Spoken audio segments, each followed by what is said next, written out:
farmacodinámica de las drogas en sí, ¿no? Que es lo que nos interesa a nosotros. ¿Por qué es importante la farmacodinámica en este tipo de drogas del sistema nervioso central? Porque nos permite ver las interacciones que tienen con otros tipos de drogas, ¿no?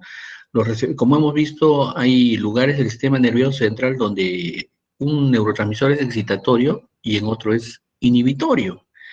En algunos lugares del sistema nervioso central, un neurotransmisor excita a que se libere otro neurotransmisor, ¿no? Y entonces, eso es lo que nosotros vamos a poder ver ahora. Hoy vamos a tratar el capítulo de antipsicóticos y antidepresivos, ¿sí? Y con eso ya nos faltaría antiparkinsonianos y estamos al día.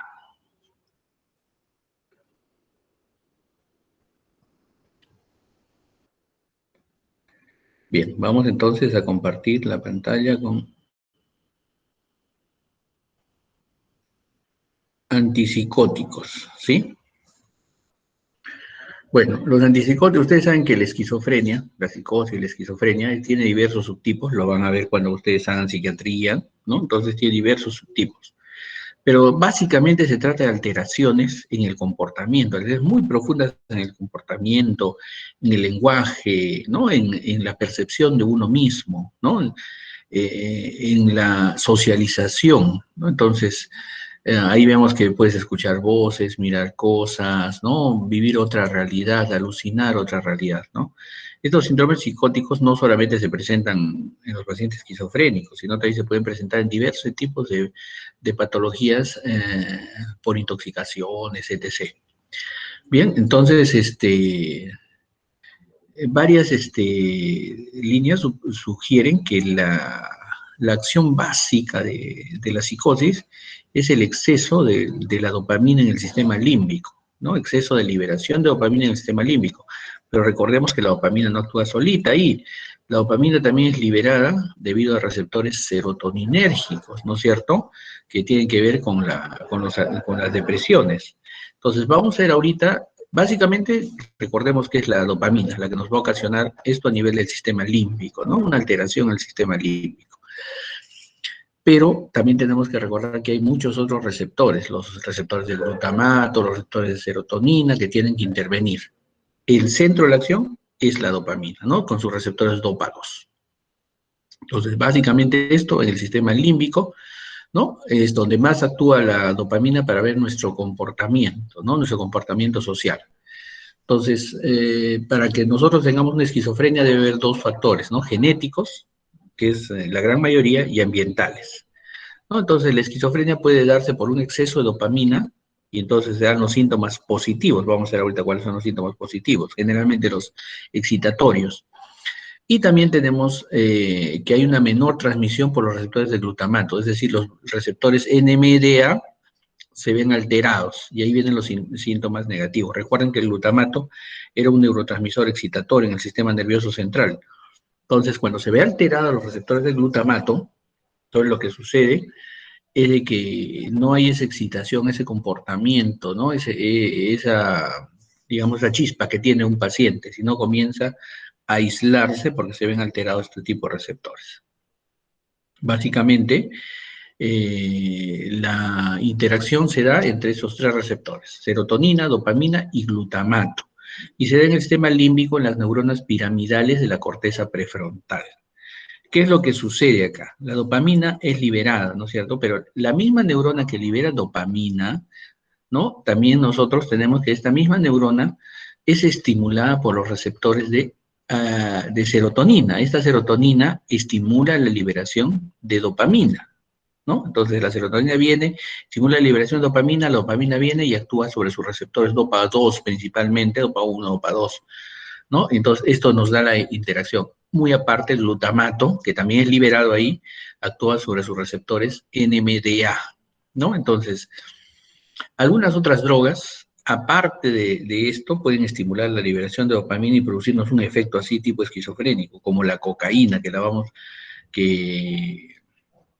es una droga que nos permite que es un anestésico finalmente, ¿no? Local, pero que también tiene la función de producir este tipo de efectos por liberación de dopamina, ¿no? Entonces nos produce la excitación psicomotriz y todo eso que nos produce el exceso de cocaína. Entonces la esquizofrenia, debido a esto, tiene síntomas positivos y síntomas negativos. Los síntomas positivos es todo lo que es alucinaciones, delirios, habla desorganizada, etc., ¿no? Descontrol del lenguaje, del comportamiento, todo eso. Son síntomas positivos ocasionados por el exceso de liberación de dopamina. Y los síntomas negativos son los ocasionados por la alteración en la liberación de glutamato y en sus receptores NMDA. Es decir, no va a producir excitación en la neurona subsiguiente, que viene a ser el embotamiento afectivo, que haya disminución en la capacidad de expresión verbal y todo eso. Entonces, ¿quiénes van a hacer esto? ¿Cuáles son los antipsicóticos que van a trabajar sobre estos receptores? Y ahí tenemos antipsicóticos clásicos, digamos, típicos, ¿no? Que son las fenotiacinas, que son los antipsicóticos más antiguos. Vamos a verlos más adelantito, no se esperen. Los antipsicóticos más antiguos y más efectivos, digamos, que teníamos antes eran las fenotiacinas, sobre todo la clorpromacina, ¿no? La clorpromacina y la levomepromacina son las drogas más utilizadas de aquellos tiempos. Sin embargo, se siguen utilizando, ¿eh? Son unas fenotiacinas alifáticas, ¿sí? También tenemos algunas fenotiacinas piperidínicas que todavía usamos, como la tiroridacina, ¿ya? Tenemos también algunas butirofenonas, la más utilizada es el haloperidol, actualmente aún muy utilizada, ¿sí? Tenemos algunas dibenzodiazepinas y algunos antidepresivos tricíclicos. Vamos a ver ahorita cómo se van utilizando y por qué se van utilizando cada uno de estos medicamentos y por qué algunos les llamamos típicos y algunos les llamamos atípicos. Entonces, los antipsicóticos se clasifican en una primera clasificación de primera y segunda generación. Primera generación, los que acabamos de ver, haloperidol, clorpromacina, o sea, butirofenonas, fenotiacinas, ¿no? Que son las más utilizadas. En la segunda generación vienen drogas que tienen menos efectos colaterales, ¿sí? Tienen menos efectos colaterales y ahí utilizamos la risperidona, la olanzapina, la quetiapina, la clozapina, el aripiprazol. Entonces, estas drogas son muy utilizadas, ¿eh?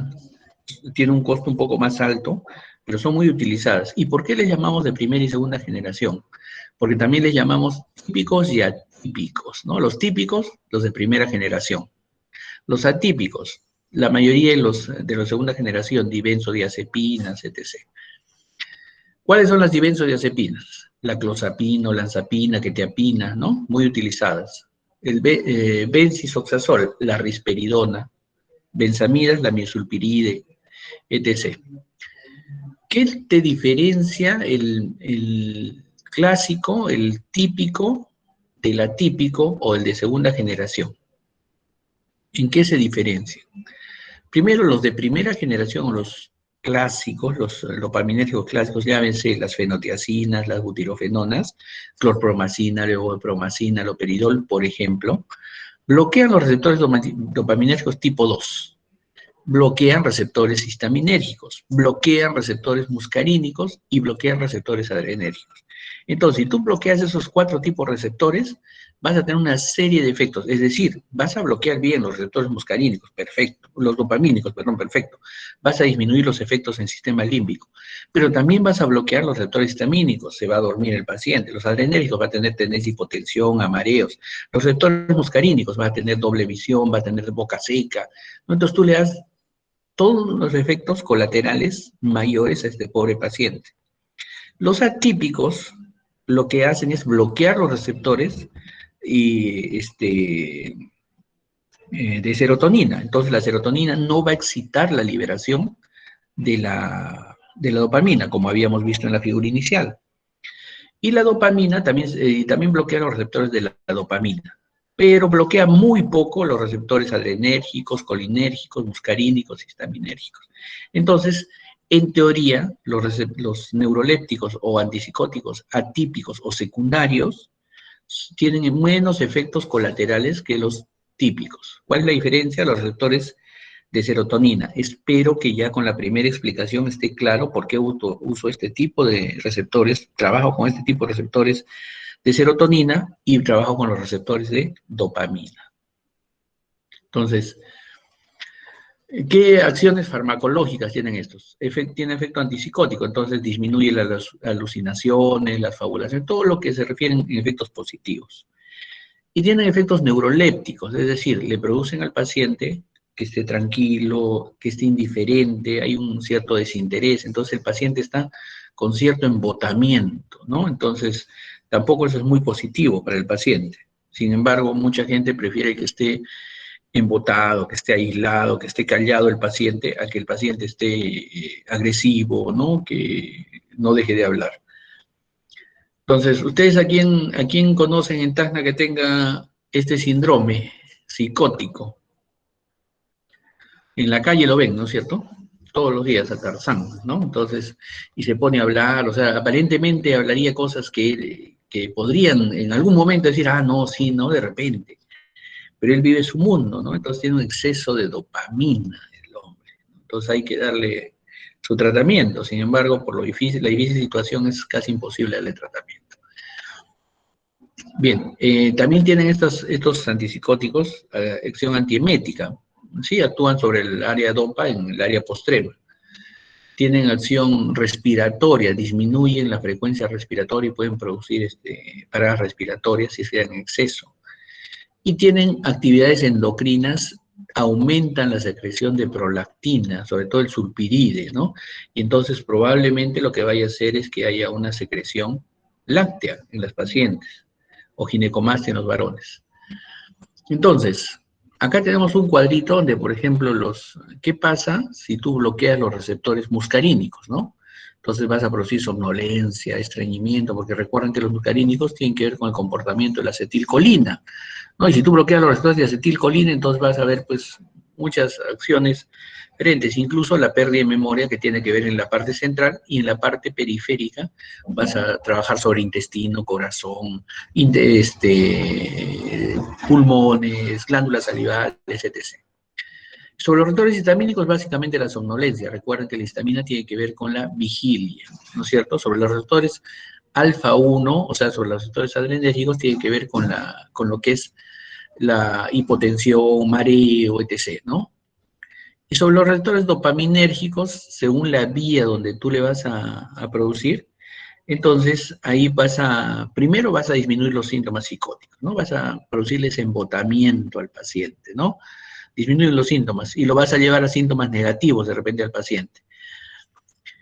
Pero también tienen que tener en cuenta que hay en las vías, por ejemplo, de la hipófisis, en el infundíbulo del cerebro vas a producir galactorrea porque produces más secreción de prolactina, produces disfunción sexual, ¿no? Disminuye la libido, ginecomastia, infertilidad, etc., ¿no? Y en la vía nigroestriada también actúa esto, bloquea la dopamina, entonces comienzas a producir acaticia, ¿no? Que es el temor a la salida a espacios abiertos porque no puedes caminar bien, síndromes extrapiramidales, por ejemplo, ¿no? Temblores, disinesia se llama. Entonces, todo eso le produce los antipsicóticos, por el tipo de receptor donde actúan. Entonces, ¿cómo actúan los fármacos antipsicóticos? ¿No es cierto? Los fármacos antipsicóticos lo que queremos es la liberación de la dopamina para que actúe sobre sus receptores dopaminérgicos al otro lado y al actuar sobre su receptor dopaminérgico, entonces tiene dos vías, la del fosfato inositol, ¿no? Y la del AMP cíclico, ¿no? Ambos con segundos mensajeros, ¿no? Y ambos lo que hacen es un efecto excitador. Por ejemplo, la vía del fosfato inositol lo que hace es liberar calcio, ¿no? Y la nilciclasa lo que hace es activar algunos eventos dentro de la célula postsináptica. Entonces, cuando nosotros le damos un antipsicótico al paciente, de acuerdo a lo que nosotros le demos, podemos dos cosas. Bloquear, si le damos un típico, bloqueamos los receptores dopaminérgicos. Y ahí bloqueamos también los receptores NMDA. Entonces, el glutamato queda abolido ahí. Pero si le damos un antipsicótico típico, no clásico, entonces lo que hacemos es bloquear los receptores de serotonina, y al bloquear los receptores de serotonina no puede producir descarga adecuada de dopamina, ¿no? Produce pero menos. ¿Cuál es el problema? Que estos antipsicóticos típicos no solo actúan sobre esos receptores, sino también se van sobre los receptores dopaminérgicos, histaminérgicos, adrenérgicos, muscarínicos,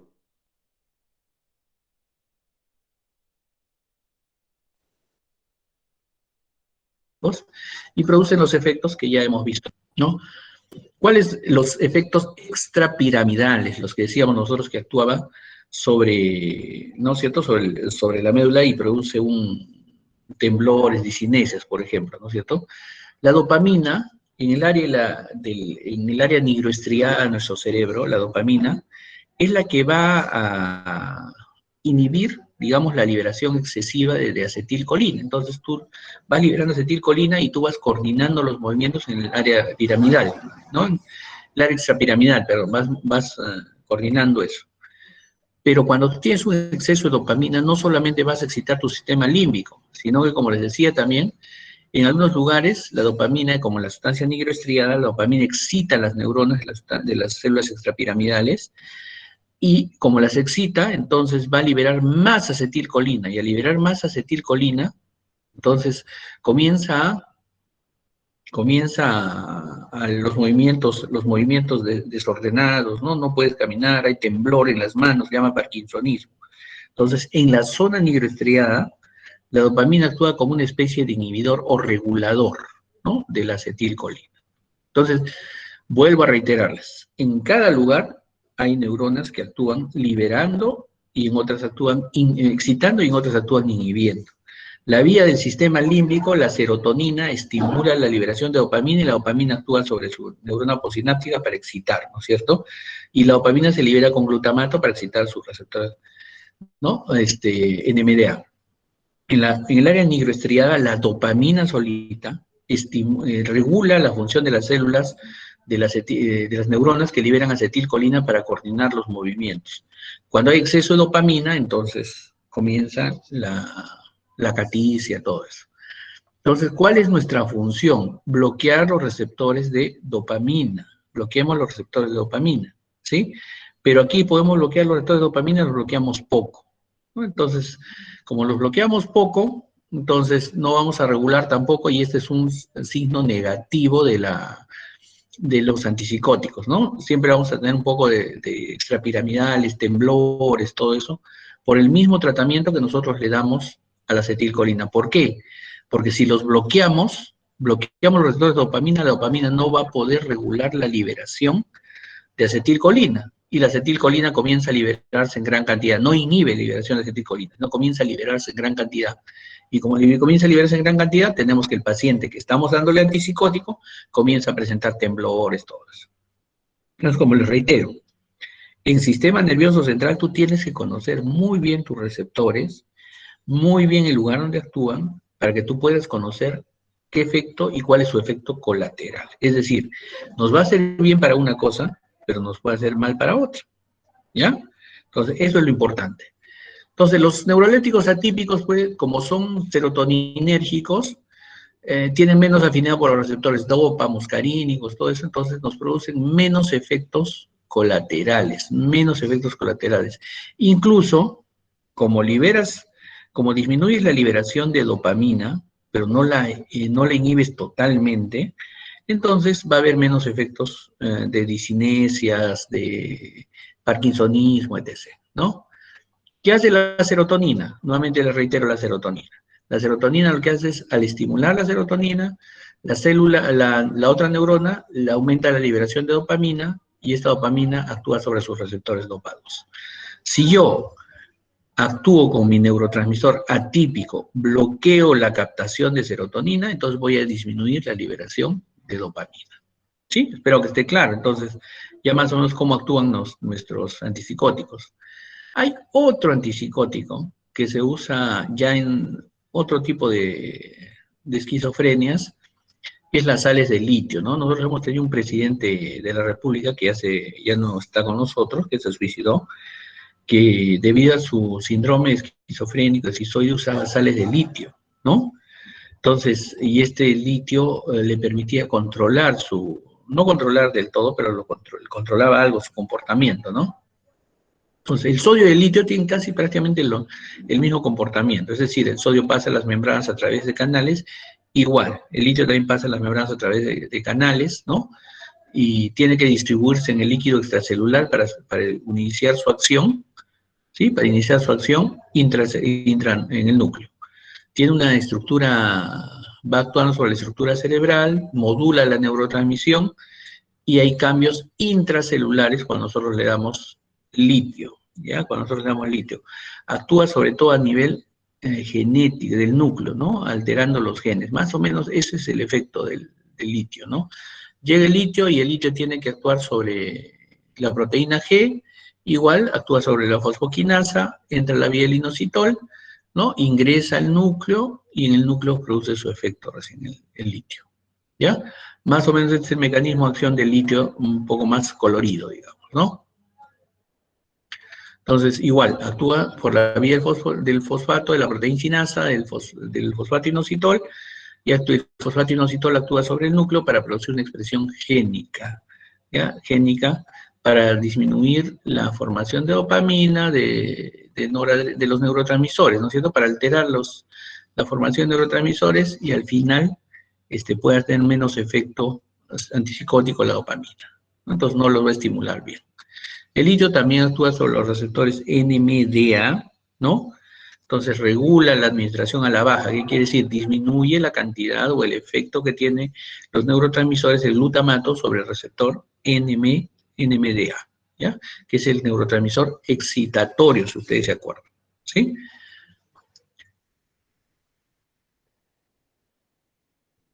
Sobre esta primera parte de la clase, ¿alguna pregunta, jóvenes? Sobre los neurotransmisores,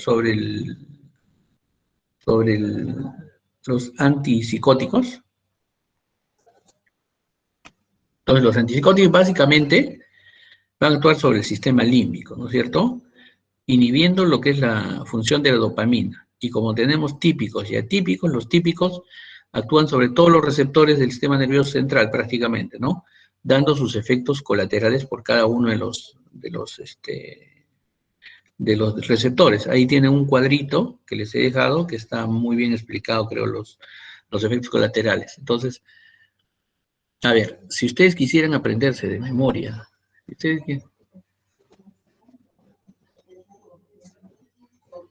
en lo menos, ya, gracias. Si ustedes quieren aprenderse de memoria los efectos de cada uno de las drogas, estamos perdidos. Lo que tenemos que hacer es aprender grupos de drogas que actúan sobre determinados receptores y el efecto de esos receptores. Como les digo, por eso era importantísimo el capítulo de neurofisiología, porque eso nos permite aprender cómo manejan todos los receptores en cada zona cerebral, ¿no?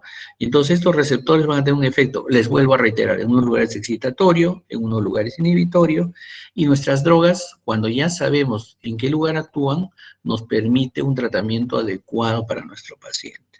Entonces, a veces le damos neurolépticos atípicos a un paciente porque no tenga mucho efecto colateral. Sin embargo, el paciente sigue excitado, sigue, no se le seca la boca, nada, pero como no inhibo totalmente a la dopamina y el paciente sigue agresivo, sigue excitado.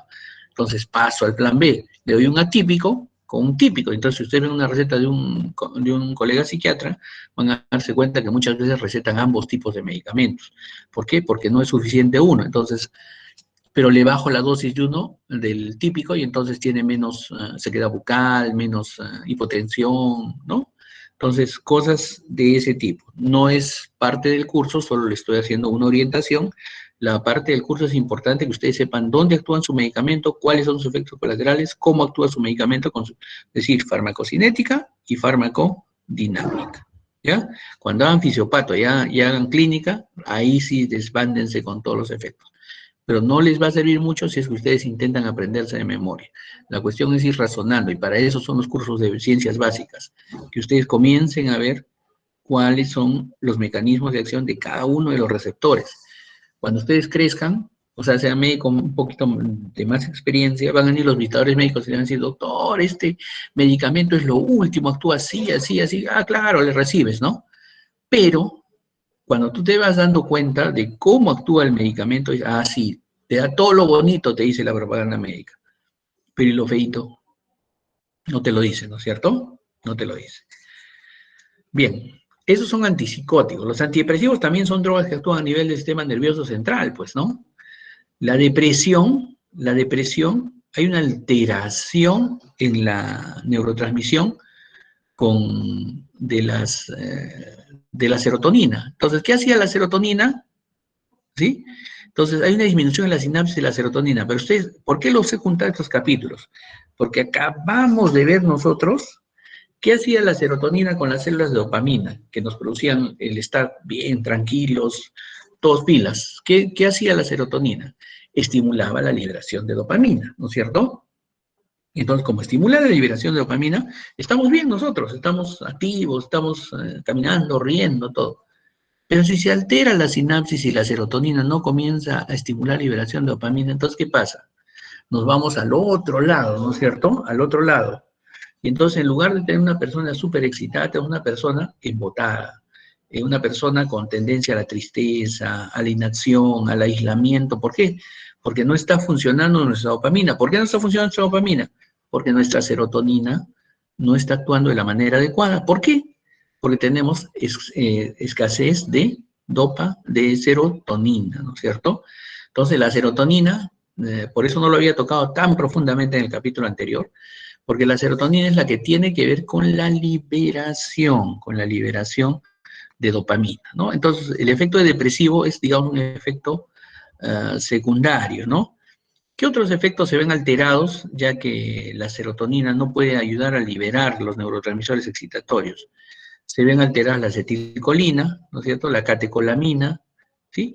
Entonces, volvamos a recordar qué es lo que pasaba con la acetilcolina. ¿Quién la regulaba? La dopamina. Si no libero mucha dopamina, ¿qué es lo que pasa entonces? Igual, ¿no es cierto? Nuestros movimientos se hacen más lentos, todo, ¿no? Tenemos noradrenalina y adrenalina, que son neurotransmisores excitatorios de nuestro sistema nervioso central. Entonces, esa es la acción de nuestra serotonina. O sea, nos estamos yendo al otro lado de la sinapsis de la dopamina. Y hemos hablado sobre la dopamina, cómo actuaba, todo. Ahora nos estamos yendo al lado de la sinapsis donde nos actuaba la serotonina. ¿Sí? Entonces aquí tienen una sinapsis clarita, ¿no? La serotonina. Entonces una neurona presináptica que va a excitar a la otra neurona para que libere neurotransmisores excitatorios, ¿no es cierto? La serotonina. Entonces tiene su tipo de receptores, los 5-HTA, ¿sí? Y tiene receptores presinápticos para recaptar la serotonina, que son los 5-HTA1A, ¿no es cierto?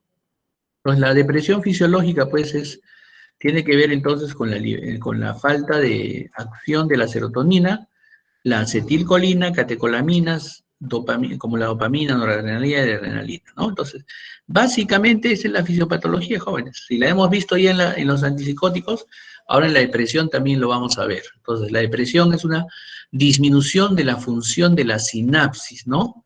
Disminuye la neurotransmisión y al disminuir la neurotransmisión hay disminución de la liberación de neurotransmisores excitatorios, ¿ya? Eso es la depresión, eso es la depresión, ¿ya? Entonces, ¿dónde se va a dar? Bueno, se va a dar pues en el hipotálamo, en la amígdala, en el bulbo raquídeo, en el hipocampo, con todo el sistema límbico igual, ¿no es cierto? Entonces, toda esa área se va a ver afectada por la liberación de dopamina.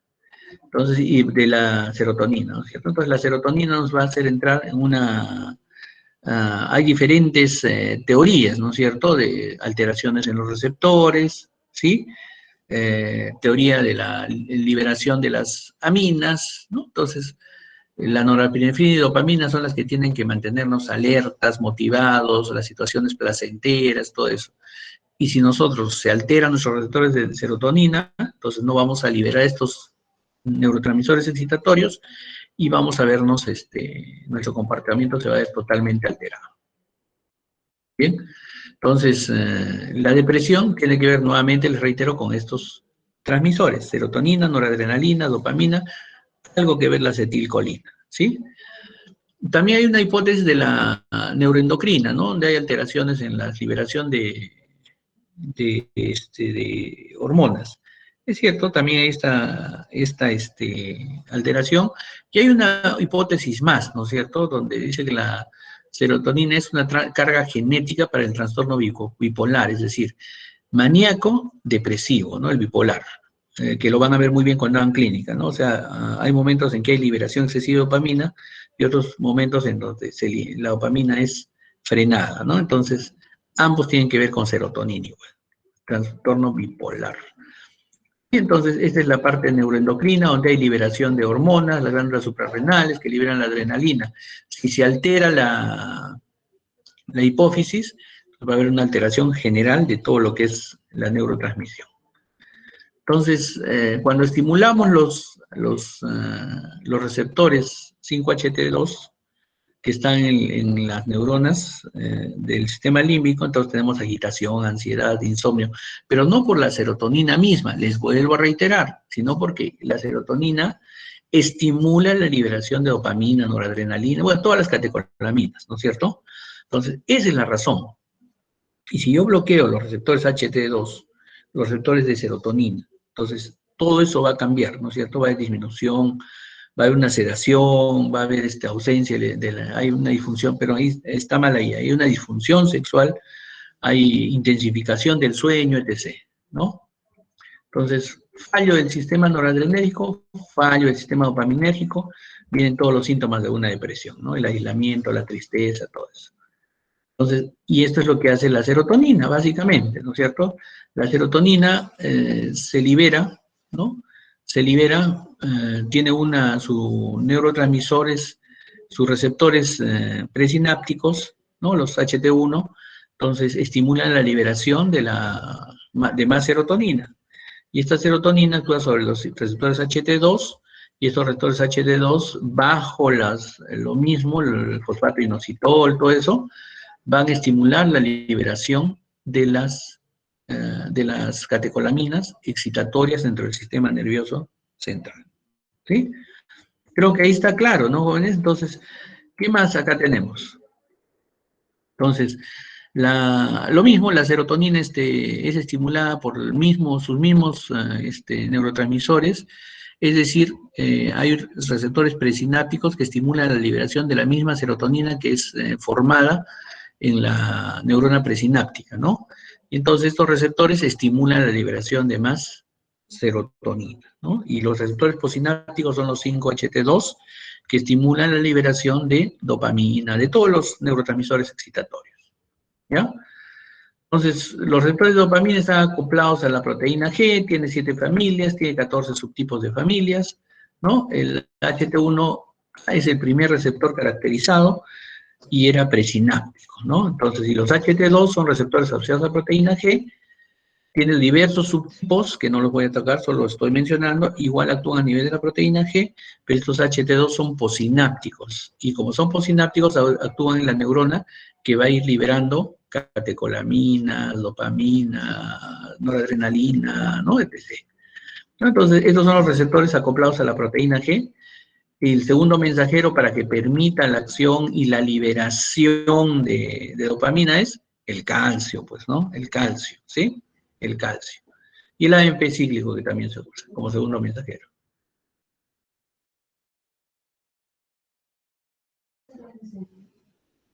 Sí, ya le dije a la doctora. Bien, entonces, las neuronas que van liberando las aminas, ¿sí? Que van liberando las aminas tienen unas enzimas. Y estas enzimas van metabolizando las aminas que están en la neurona sináptica, ¿ya? En la neurona sináptica.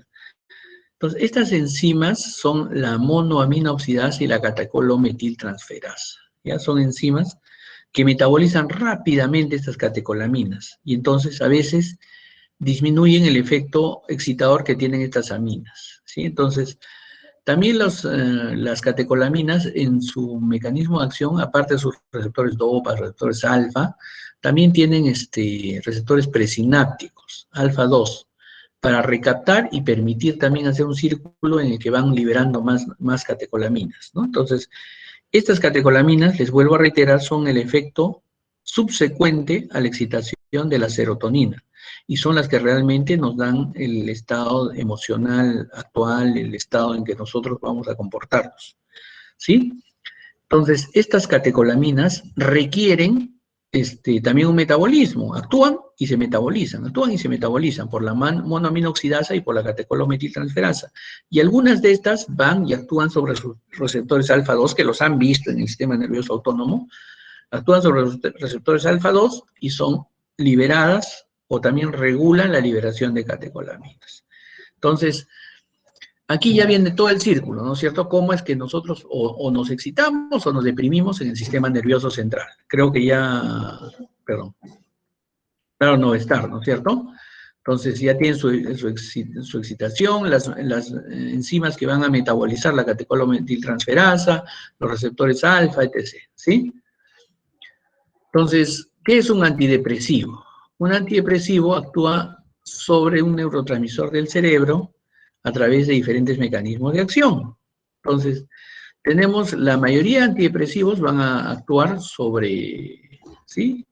Sobre los receptores de serotonina de diferente manera. Pueden actuar sobre receptores de serotonina, sobre receptores de noradrenalina o sobre receptores de dopamina, ¿no? Y entonces ahí viene una clasificación de los antidepresivos. Tenemos antidepresivos selectivos y no selectivos. ¿Qué tenemos antidepresivos selectivos? Los inhibidores selectivos de la recaptación de serotonina. A ver, ¿qué es lo que sucede?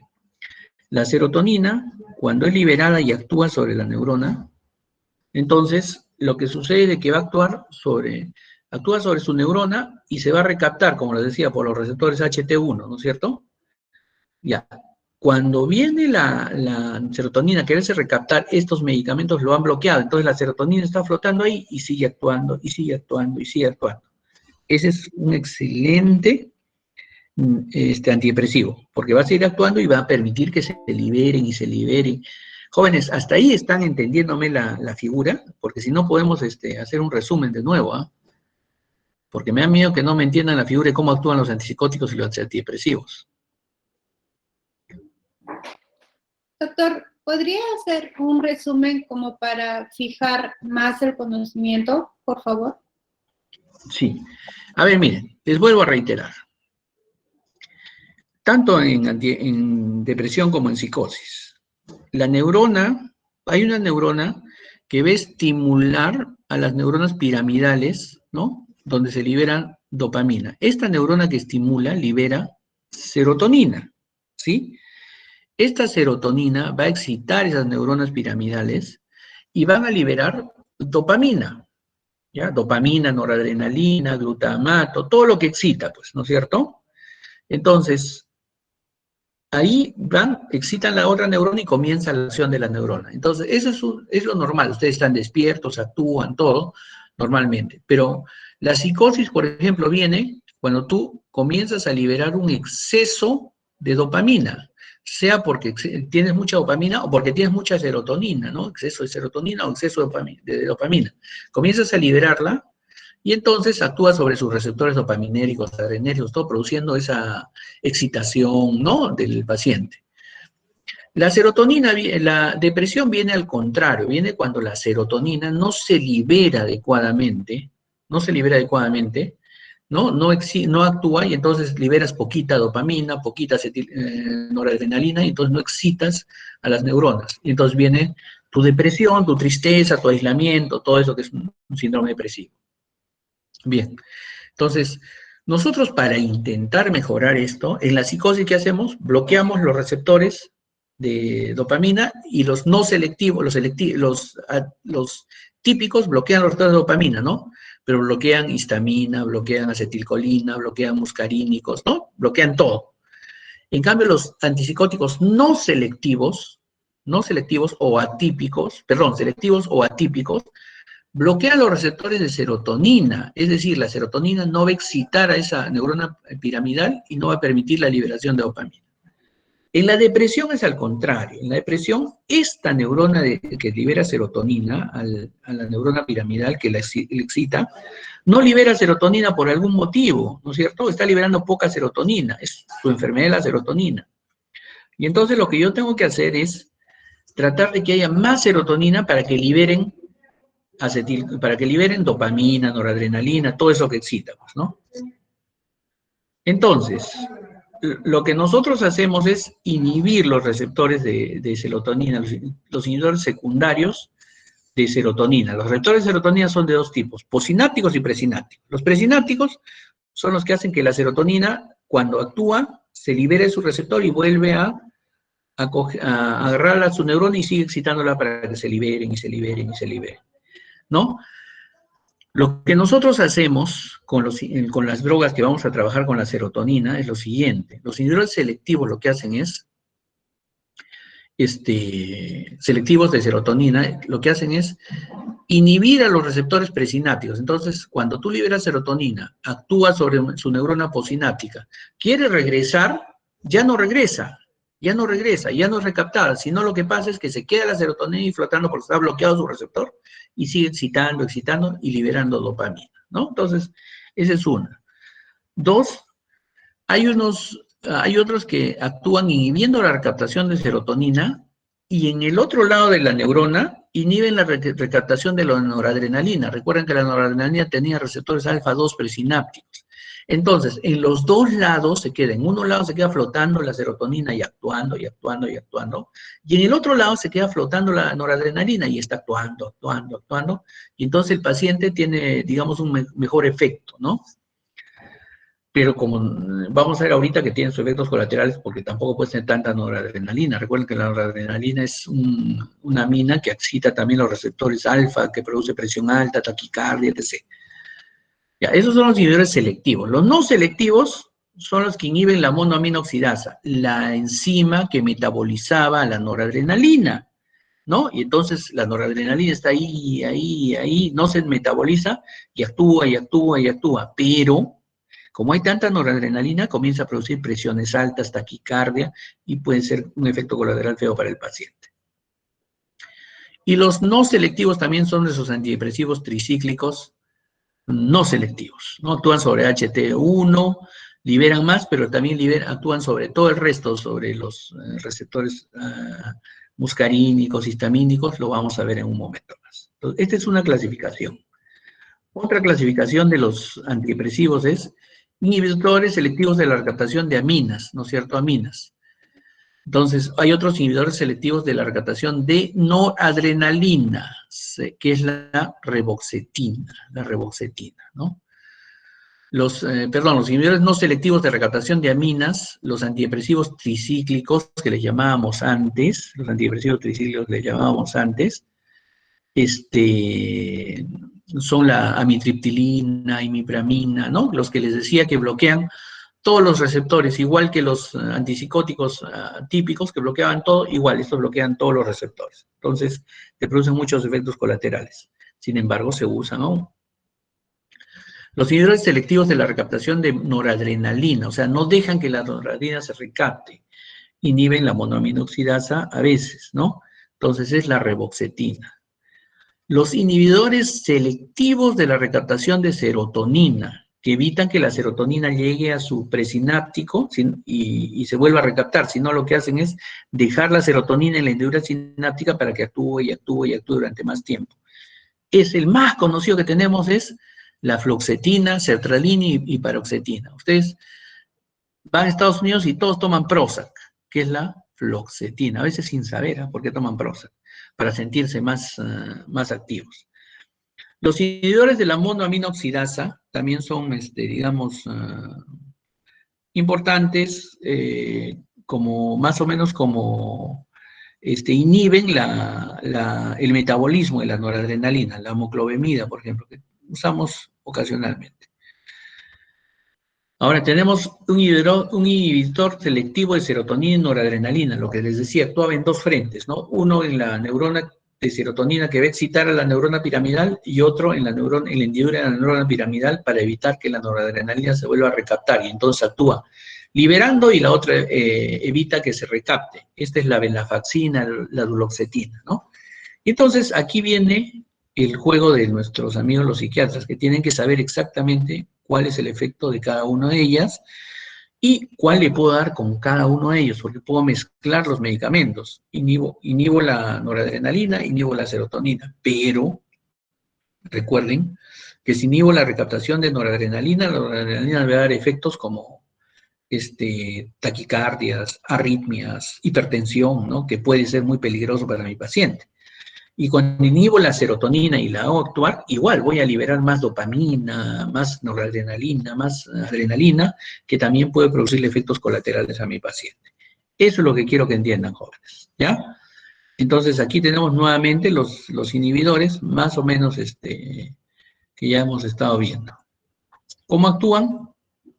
Los inhibidores de primera generación, antidepresivos tricíclicos como la imipramina, mitriptilina, ¿no? El mianserin, etc., actúan básicamente en todos los receptores, ¿no? Inhibiendo la recaptación de serotonina, ¿no? Pero también actúan sobre receptores muscarínicos, acetilcolina, etc. No son muy selectivos. Los segundos selectivos, como la fluoxetina, son inhibidores de la recaptación de serotonina, que actúan inhibiendo la recaptación, dando más tiempo a la serotonina en su hendidura sináptica para que actúe sobre sus receptores 5-HT2. Los otros son los inhibidores de la monoaminoxidasa, que se está colocando acá para que más o menos tenga un efecto, como la moclobemida, por ejemplo, ¿no es cierto? Evita que se metabolice muy rápido la noradrenalina, ¿no? Y finalmente, la nueva generación, que son atípicos, que son inhibidores selectivos de la recaptación de noradrenalina y de serotonina, ¿no? Por ejemplo, con la venlafaxina, duloxetina, evitan ambos, ¿no? Que se recapte la noradrenalina, le das más tiempo de acción, le das más excitación al paciente, y la serotonina para que continúe actuando sobre la neurona piramidal y se libere más serotonina, más dopamina, más noradrenalina, etc. Si hace un esquema para estudiar esto, estaría muy bien.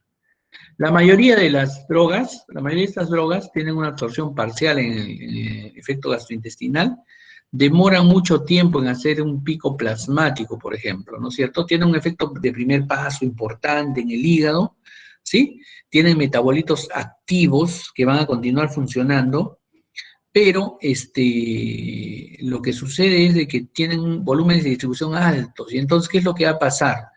Cuando le das estos medicamentos a un paciente para que alcance su pico plasmático, como se distribuye ampliamente, va a demorar 1 o 2 semanas en hacer efecto. O sea, si tú le dices a tu paciente, tómese esta amitriptilina, no le va a hacer efecto mañana, le va a hacer efecto de acá a 15 días, ¿no? Con una toma permanente para que acá alcance su pico plasmático, alcance su ventana terapéutica, ¿sí? Los mecanismos de acción ya los hemos visto, ¿no? Pero los tricíclicos tienen aparte efectos anticolinérgicos, efectos cardiovasculares, efectos sobre el sistema nervioso central por la interacción que tienen con el receptor de dopamina. Entonces nosotros vamos viendo esos efectos con los antidepresivos tricíclicos, ¿sí? Los efectos, como les reitero, se dan en días, ¿ya? En días. No se dan en el momento. Los efectos indeseables sí, se dan en horas, pero los efectos terapéuticos se dan en varios días, no se dan inmediatamente. Eso es lo que quiero que entiendan, jóvenes, ¿ya? ¿Qué son los inhibidores selectivos de la recaptación de serotonina? Fluoxetina, paroxetina, sertralina. Creo que ya está explicado cómo es que actúan, ¿no es cierto? Entonces, son selectivos de serotonina. Pocos son selectivos de noradrenalina. Básicamente son efectivos de serotonina. Los de recaptación de serotonina, la fluoxetina, el Prozac, ¿no? Entonces, ¿cuál es su efecto principal?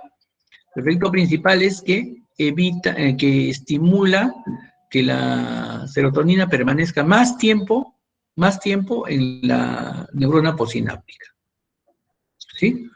La fluoxetina, ahí tenemos el efecto entonces. Evita que se recapte y tenga más tiempo dentro de la hendidura sináptica y actúe sobre sus receptores 5-HT2. Entonces, su disponibilidad pues es 6 a 8 horas, tiene una concentración plasmática máxima en un tiempo largo, ¿sí? Se pueden elevar con o sin alimentos, se pueden dar con o sin alimentos, pero los alimentos siempre interrumpen en algo, ¿no? Su volumen de distribución en unión a proteínas plasmáticas es alto, entonces por eso demora un tiempo en hacer efecto y su vía de eliminación es de 4 a 6 días. ¿Sí? Su metabolismo es hepático y su eliminación es renal, ¿no? Entonces la fluoxetina, como les vuelvo a reiterar, tiene todos esos efectos colaterales.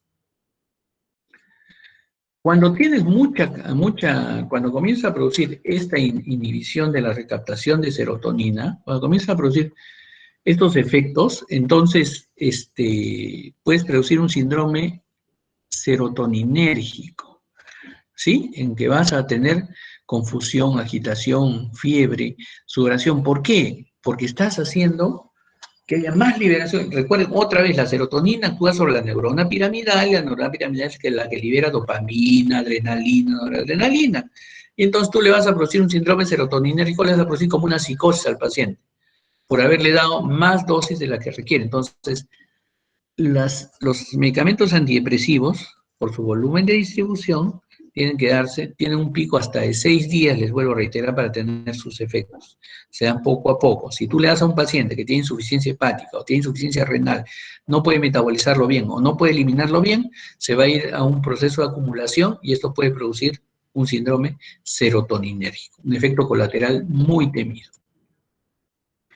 Los inhibidores de la monoaminoxidasa, les reitero, son como la moclobemida, ¿no? Lo que hacen es inhibir a la monoaminoxidasa, que va a ser la que metabolice a la noradrenalina, ¿no es cierto? Y a la dopamina.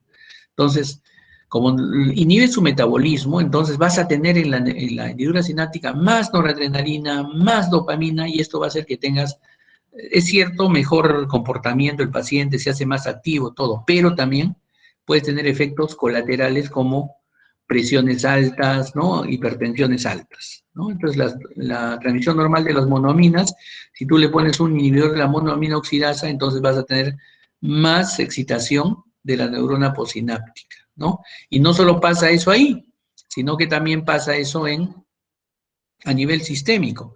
Y entonces ahí viene la taquicardia, viene ¿no? Viene la presión alta, eso que son peligrosos para el paciente. Los inhibidores de la monoaminoxidasa, ¿no? Entonces, y puede producir alguna alteración. Entonces, ahí tenemos, por ejemplo, inhibidores selectivos de la recaptación de serotonina e inhibidores de la monoaminoxidasa. Una combinación que usan algunos psiquiatras. Inhibes la recaptación de serotonina con la fluoxetina, con la paroxetina, por ejemplo. Entonces, hay más serotonina, perdón, en tu hendidura sináptica, ¿no? Chévere. Cuando inhibes la monoaminoxidasa, hay más adrenalina, más noradrenalina en tu hendidura sináptica. También actúa muy bien. Entonces tenemos dos frentes de ataque: el inhibidor de la monoaminoxidasa y el inhibidor selectivo de la recaptación de serotonina. Entonces, jóvenes, les vuelvo a reiterar, la única manera de entender bien el sistema nervioso central es trabajando con un esquema de la neurona piramidal. Ahí les he dejado, las primeras transparencias les he dejado ahorita vamos a repetirlo, ya ahora para que ustedes más o menos se orienten cómo es el trabajo ¿ya? Entonces los antidepresivos lo que quieren es, nuevamente lo mismo que ya les había dicho, ¿no es cierto? Es aumentar la cantidad de serotonina para que actúen sobre sus receptores, y en otros lugares aumentar la cantidad de noradrenalina y dopamina para que actúen sobre sus receptores, ¿no? Y que ambos andan juntos de la mano, serotonina y noradrenalina, ¿no? Hay otros antidepresivos, hay otros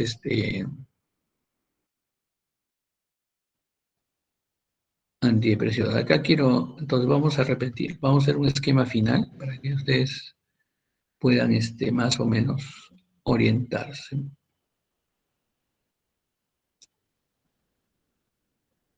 Acá tenemos más o menos un esquema que me parece que podría ayudarnos mucho. Entonces, miren ustedes. tenemos la neurona piramidal, que es la que nos va a liberar dopamina, nos va a liberar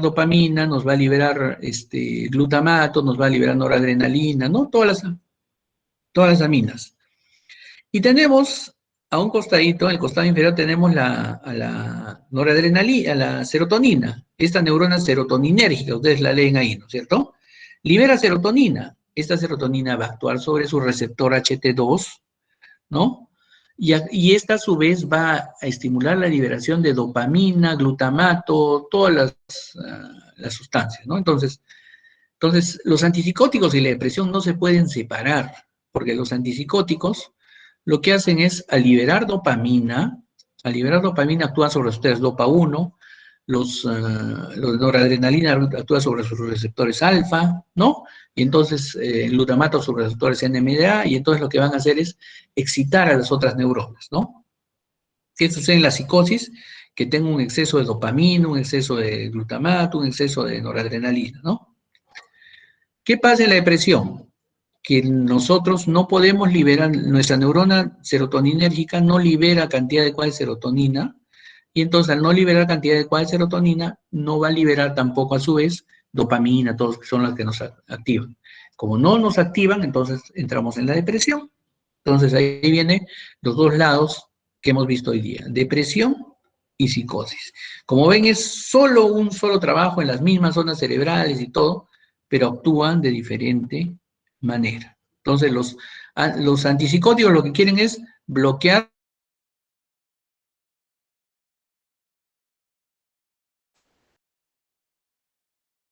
los receptores de dopamina y los típicos para poder, pero es como bloquean a la serotonina, los atípicos, para no liberar más dopamina, adrenalina, etc.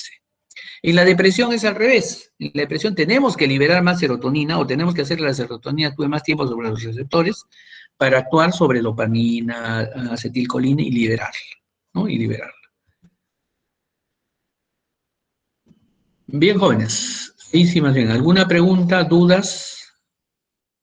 Doctor, buenos días. Tengo una pregunta. Dígame.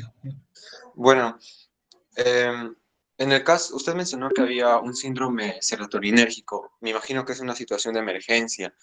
En ese caso no Así es. existiría, por así decirlo, un remedio o un antagonista de estos No, inhibidores de claro, la claro que sí, claro que sí. responsabilidad. Cuando es el síndrome serotoninérgico, nos estamos refiriendo a que tú le estás dando demasiadas, es un inhibidor selectivo de la recaptación de serotonina. Con ello se presenta el síndrome serotoninérgico. Es decir, la serotonina está actuando tanto que está liberando mucha dopamina, mucha adrenalina, mucho glutamato, ¿no es cierto? Y eso le produce hipertensión, el paciente excitación, ¿no? Taquicardias, todo eso es un síndrome grave. Entonces, lo que tú tienes que hacer es, uno, llevarlo de la presión y tratarlo con un antipsicótico primero para bloquear receptores de dopamina, todo a nivel central, ¿no es cierto? Usamos aloperidol, todas las drogas que ustedes han visto. Y también tienes que darle drogas que bloqueen los receptores alfa, todo para prevenir la hipertensión, la taquicardia, a veces darle antiarrítmicos, todo eso. Es un síndrome de riesgo con el paciente, es una emergencia que se da entre los pacientes psiquiátricos. ¿Ya? Entonces, eso sí, en todas las enfermedades psiquiátricas, un síndrome serotoninérgico sí requiere hospitalización, porque el paciente puede darle una crisis hipertensiva con un ACV o algo así. ¿Ya? Entonces, sí requiere un tratamiento específico, es una emergencia, que se da con los inhibidores selectivos de la recaptación de serotonina. La serotonina excita las neuronas piramidales en gran cantidad y van liberando dopamina, noradrenalina, todo eso. Gracias, doctor.